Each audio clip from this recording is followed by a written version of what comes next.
Hello दोस्तों, मैं सचिन कुमार स्वागत करता हूं आपका स्माइल मेकर पर। दोस्तों, हमने पिछली क्लास में पढ़ा था डेरिवेशन, और वो भी किस चीज़ का, अवतल दर्पण का। ठीक है, आज हम जो पढ़ेंगे वो पढ़ेंगे उत्तल दर्पण का derivation 1/f equal 1/u plus 1/v। ठीक है, यानी कि क्या, मिरर डेरिवेशन, यानी कि प्रतिबिंब की दूरी निकालना या वस्तु की दूरी निकालना या फोकस दूरी निकालना, वस्तु किस स्थान पर रखी है, कितनी दूरी पर रखी है और किस ऊंचाई तक वस्तु का प्रतिबिंब बन रहा है, ये चीजें हमको इस डेरिवेशन से सीखने को मिलती है। तो बच्चों, टाइम ना वेस्ट करते हुए स्टार्ट करते हैं आज किस चीज के लिए, उत्तल दर्पण के लिए, उत्तल दर्पण के लिए। ठीक है बच्चों, स्टार्ट करते हैं। सबसे पहले डेरिवेशन डेरिवेशन होगा किसके लिए, उत्तल दर्पण, उत्तल दर्पण के लिए। किसके लिए होगा, उत्तल दर्पण के लिए। उत्तल दर्पण के लिए क्या सिद्ध करना है हमको, 1/f equal 1/u plus 1/v, ये हमें प्रूफ करना है। ठीक है, तो किसके लिए करना है, उत्तल दर्पण के लिए। तो सबसे पहले किसकी जरूरत पड़ेगी, हमें सबको पता है, कहेंगे एक चित्र की। तो ये हमने चित्र बनाना स्टार्ट किया। ठीक है, ये चित्र इसलिए बच्चों लंबा बना रहे हैं ताकि आपको अच्छे से क्लियर हो जाए। हर हम अवतल नहीं, उत्तल दर्पण बना रहे हैं। सॉरी बच्चों, ये मैंने अवतल बना दिया है।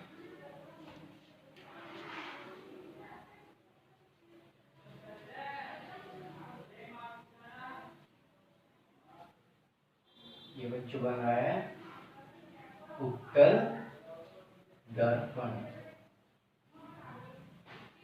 ठीक है बच्चों, ये क्या बन रहा है, उत्तल दर्पण। ये गई मुख्य अक्ष, यहाँ तक मुख्य अक्ष है।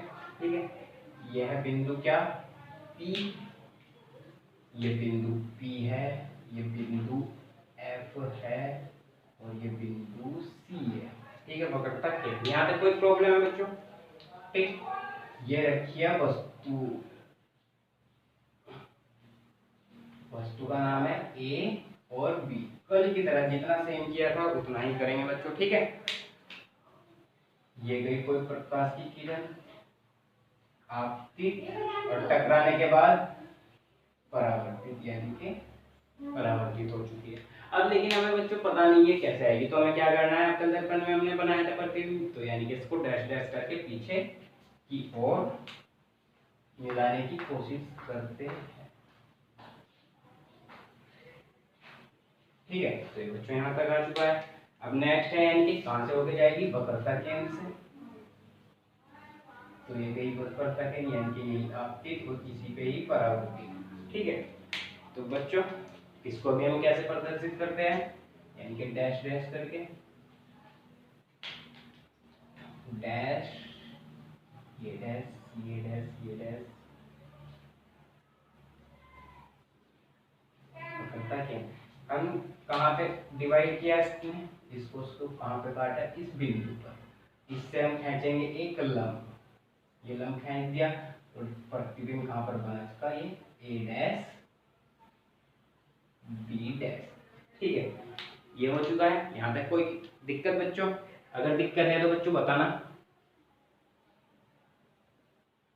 ठीक है, अब एक लंब और डालेंगे, कहाँ पे डालेंगे लंब, इस दर्पण के इस पॉइंट से, क्योंकि मैंने बताया था आपको जिस तरह सेम कल किया था बच्चों, सेम उसी प्रकार करेंगे इसको। ये क्या है, M और ये है N, ये बिंदु। ठीक है, इतना बच्चों क्लियर है चित्र। तो बस सेम इस चित्र की डेफिनेशन अब लिखते हैं इसके बारे में, इसको सॉल्यूशन करते हैं। यहाँ से स्टार्ट करते हैं सॉल्यूशन करना, सेम कल की तरह। ठीक है, यानी अब तक माना क्या, एक उत्तल दर्पण है जिसके सम्मुख या सामने ए बी एक वस्तु रखी है। ए बी एक वस्तु रखी है ना, ठीक है, कोमा मुख्य अक्ष, मुख्य अक्ष पर कौन कौन से बिंदु है, एक तो ध्रुव है, एक फोकस है और एक वक्रता की। मुख्य अक्ष पर बिंदु P क्या है, ध्रुव है, कोमा फोकस F तथा वक्रता केंद्र C है। तो बच्चों इतना ही तो लिखा था कल भी, आज भी।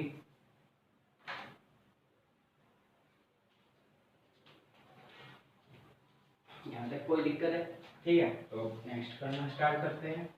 क्या करें, कितना लिख दिया। अब बच्चों आपने देखना है कौन कौन सा हमें त्रिभुज, कल भी चित्र लिए थे हमने, त्रिभुज लिए थे। समरूप त्रिभुज मैंने बता देना किस प्रकार होते हैं। तो आज तक त्रिभुज लेंगे बी ए सी। कौन सा, बी ए सी, ठीक है। तो बस यहीं से स्टार्ट करते हैं। क्या करेंगे, तो इसीलिए क्या, त्रिभुज बी ए सी, त्रिभुज बी ए सी तथा कौन सा त्रिभुज लेंगे हम, बी डैश ए डैश सी, बी डैश ए डैश सी क्या है, समरूप त्रिभुज है, ठीक है बच्चों। क्या है, समरूप त्रिभुज। समरूप त्रिभुज की क्या वो रूल क्या होता है बच्चों, समरूप त्रिभुज का रूल होता है यानी कि बड़े त्रिभुज का लंब बटे छोटे त्रिभुज का लंब इक्वल बड़े त्रिभुज का आधार बटे छोटे त्रिभुज का आधार, ठीक है बच्चों।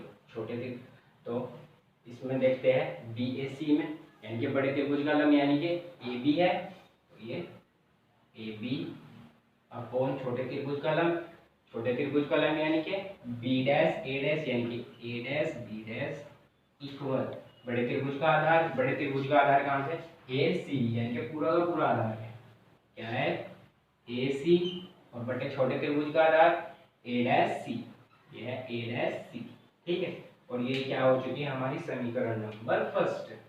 हमने कल भी तो बिल्कुल सेम ऐसे ही किया था ना बच्चों, कल भी सेम ऐसे ही किया था, समीकरण नंबर फर्स्ट, ठीक है। सॉल्व करते हैं। नेक्स्ट त्रिभुज लेंगे, त्रिभुज अब देखना कौन सा त्रिभुज लेंगे, एक ये एम एन एफ, कौन सा, एम एन एफ, ठीक है बच्चों। ये त्रिभुज लेंगे एम एन एफ, कौन सा, एम एन एफ तथा कौन सा, अब लेंगे बी डैश ए डैश एफ, ठीक है, बी डैश ए डैश, ठीक है। क्या है, कैसे हैं, समरूप त्रिभुज है, ठीक है, समरूप त्रिभुज है। तो उसके लिए भी रूल वही लगाएंगे, क्या, बड़े त्रिभुज का लंब बटे बड़े नहीं छोटे त्रिभुज का लंब इक्वल बड़े त्रिभुज का आधार बटे छोटे त्रिभुज का आधार, ठीक है बच्चों। यहाँ तक क्लियर है। अब देखना बड़ा त्रिभुज हो, इसमें बड़ा त्रिभुज क्या है एम एन, तो यानी कि एम एन अपॉन छोटे त्रिभुज का लंब यानी कि छोटा त्रिभुज है कितना ए डैश बी डैश इक्वल बड़े त्रिभुज का आधार, बड़े त्रिभुज का आधार क्या है एन एफ, कितना है एन एफ, ये है बच्चों देखना, ये यहाँ से ये यहाँ से, ठीक है। और छोटे त्रिभुज का आधार, छोटे त्रिभुज का आधार यानी कि ए डैश एफ कितना है अपॉन में ए डैश एफ, ठीक है। यहाँ तो कोई प्रॉब्लम। अब बच्चों देखना आपने ये एम एन इस ए बी के इक्वल है ना बच्चों, तो हम इसको दोनों को बराबर रख सकते हैं, ठीक है। तो चूंकि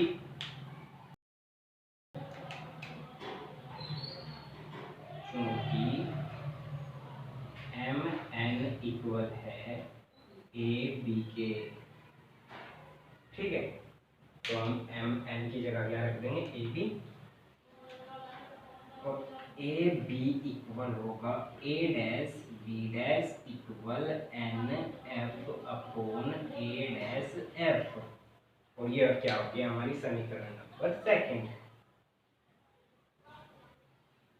ये क्या हो गया हमारी समीकरण नंबर सेकंड। बच्चों यहाँ तक कोई परेशानी हो, कुछ भी दिक्कत हो तो एक बार बताओ जरूर।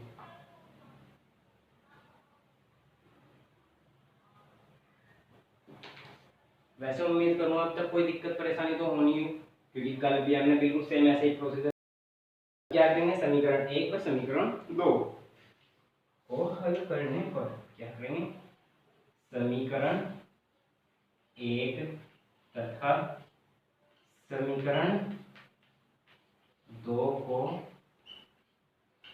हल करने पर, ठीक है, इन दोनों को हल करेंगे क्योंकि ये दोनों के दोनों इक्वल है, तो किसके इसके बराबर आ जाएगा, तो यानी कि ए सी upon A dash C equal N F upon A dash F, ये आ चुका है, ठीक है बच्चों।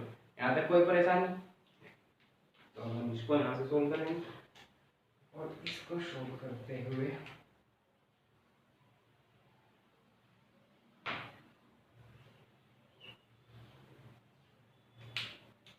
ठीक है, यहाँ तक कोई परेशानी बच्चों नहीं। तो अब AC देखना क्या, अब देखो NF है, NF ये NF है, तो हम ये क्या लिखेंगे, कल हमने क्या लिखा था बच्चों, कल हमने लिखा था क्या, हमने लिखा था मान लिया कि बिंदु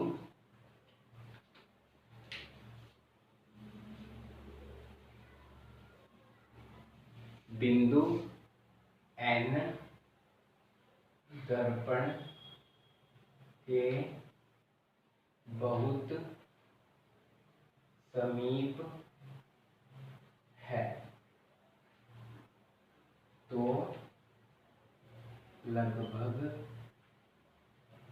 क्या करेंगे, लगभग लेंगे हम क्या, एन एफ इक्वल होगा पी एफ के, ये कर देगा, ठीक है। आज भी हम यही करेंगे, सेम कंडीशन, एन एफ की जगह क्या रखेंगे पी एफ, तो रखते हैं ए सी अपॉन कितना है ए dash C equal N F की जगह कितना रख देंगे पी एफ, और ये लिख देंगे ए डैश एफ, ठीक है बच्चों। यहाँ तक कोई परेशानी नहीं होनी चाहिए, ठीक है।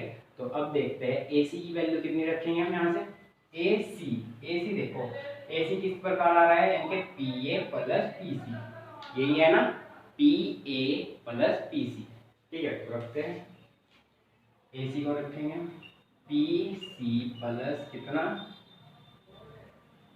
पी ए, यानी कि पी सी और प्लस पी ए, ठीक है। यहाँ तक कोई परेशानी। अब देखना ए डैश सी कैसे निकालेंगे, ए डैश सी यानी कि पी सी माइनस के पी ए डैश, ठीक है बच्चों। क्या करेंगे हम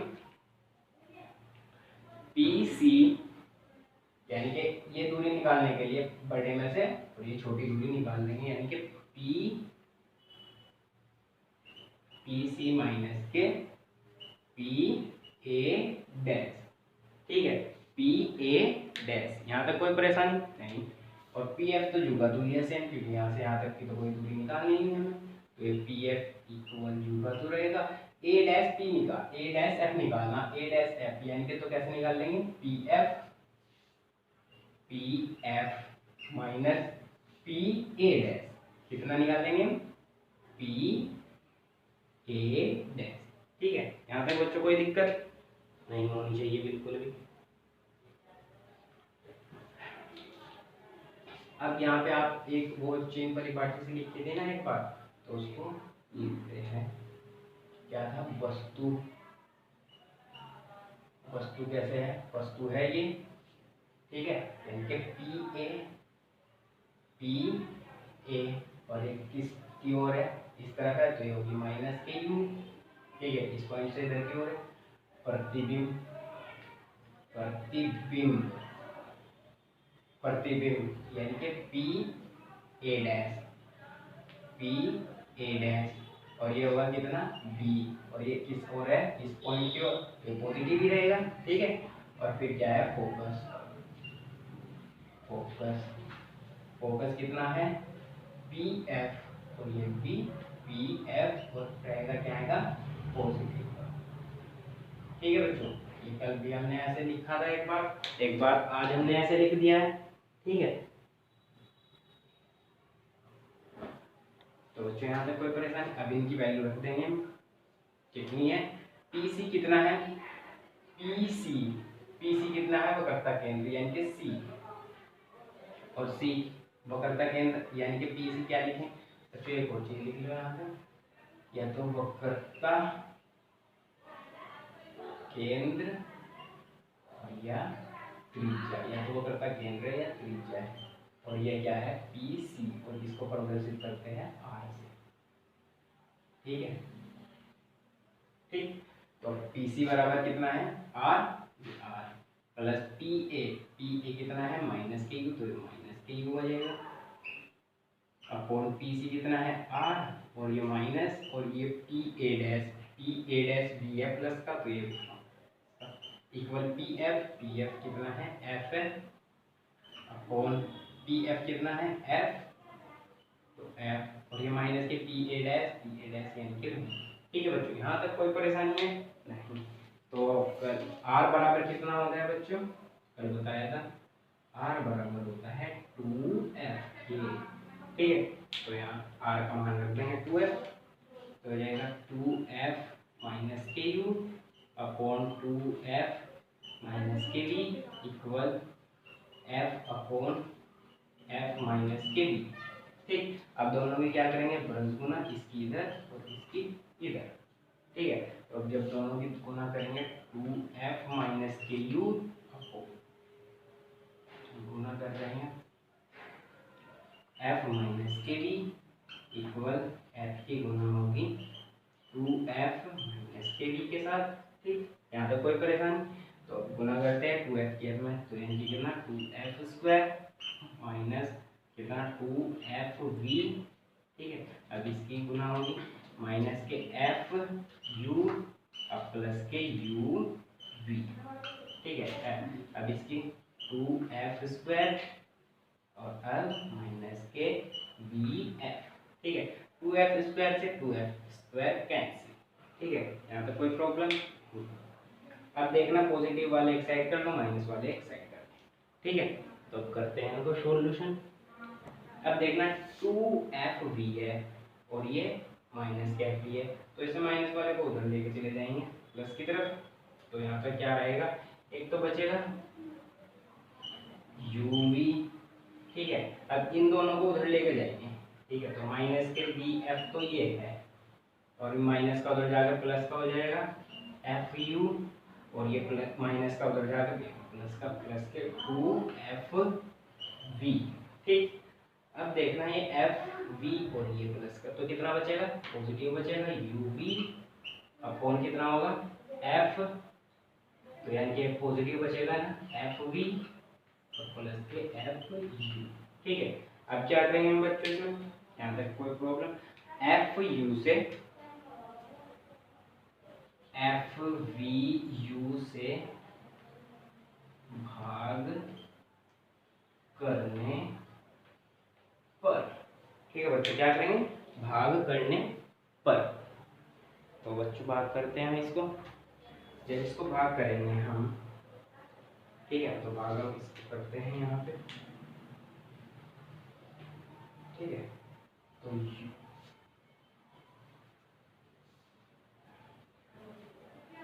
you v f v u से, और क्या था? F v upon f v u plus f u, और क्या? एफ वी यू से। ठीक है, इससे तो बात करेंगे। अब देखना, इस v से ये v कैंसिल, इस u से ये v कैंसिल, इस v से ये और इस f से ये। ठीक है, इस u से ये और इस f से ये। तो हमारे पास क्या क्या बचा? हमारे पास बचा 1 upon f equal 1 upon u plus 1 upon, और ये क्या करना था हमें? सिद्ध। ठीक है बच्चों, ये क्या करना था हमें? सिद्ध करना था। ठीक, और ये हमने सिद्ध कर दिया है। किसके लिए? अवतल।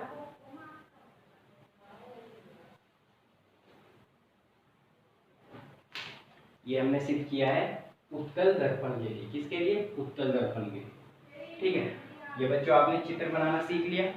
चित्र बनाने में कोई परेशानी नहीं है, क्योंकि आप वस्तु सामने रखी, फिर प्रतिबिंब बनाया। ये एक ही चित्र था उत्तल दर्पण में, और मैंने आपको बताया किस प्रकार बनना है। ठीक है, आपको फोकस दूरी निकालने का फॉर्मूला भी आपको प्रूव करना सिखा दिया बच्चों। इन दोनों में से कोई ना कोई एक क्वेश्चन जरूर बोर्ड एग्जाम में देखने को मिलता है आपको।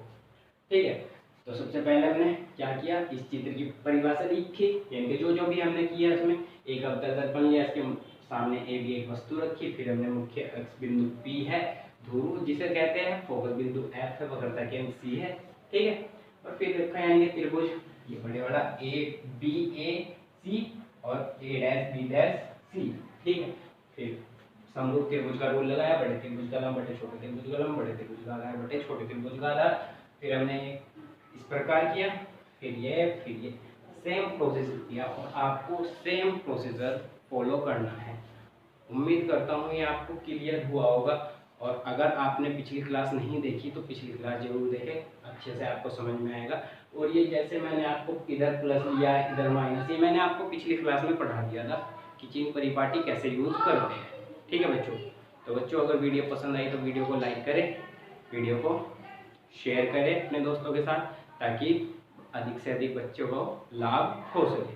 और बच्चों हमारे चैनल को सब्सक्राइब करें, और आपके बड़े भाई या छोटे भाई जो भी सरकारी नौकरी की तैयारी करना चाहते हैं वो हमारे चैनल पर आकर तैयारी कर सकते हैं। हमारे चैनल आपको फ्री ऑफ कॉस्ट एजुकेशन प्राप्त कराता है। ठीक है, 6 से लेकर 12 तक की ऑल एकेडमिक क्लासें हैं, और जो कोई सरकारी नौकरी की तैयारी करना चाहता है तो उसके लिए भी हमारे चैनल पे वीडियो अवेलेबल है। ठीक है बच्चों, तो मिलते हैं नेक्स्ट वीडियो में, तब तक के लिए धन्यवाद।